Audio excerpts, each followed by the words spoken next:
ذرت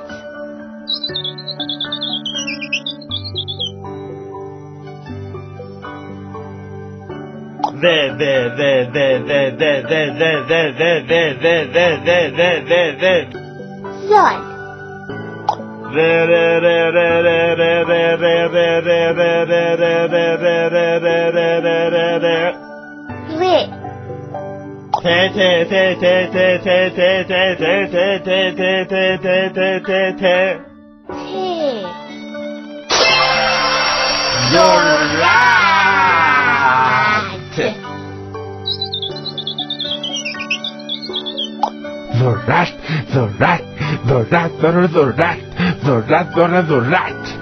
ذرت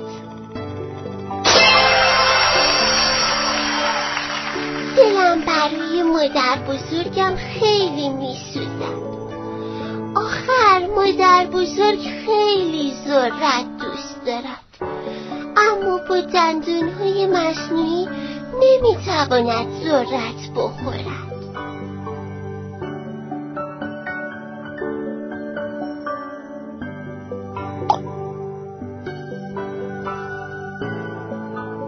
کاغذ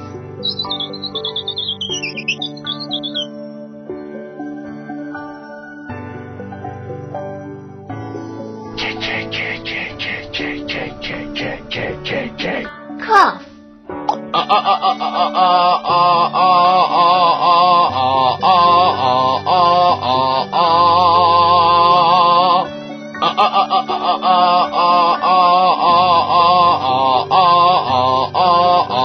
الف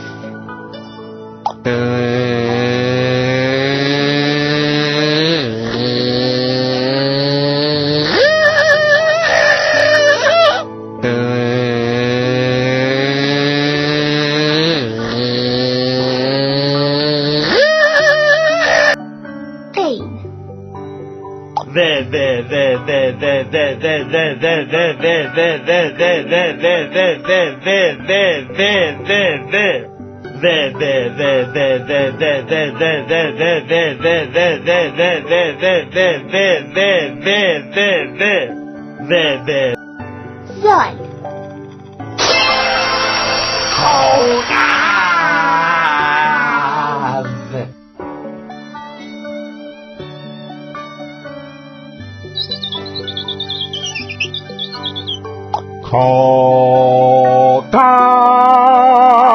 کاغذ من روی یک کاغذ نقاشی کشیدم و بابا هم با اون کاغذ یک بادبادک درست کرد. خوش به حال نقاشی من که پرواز کرد.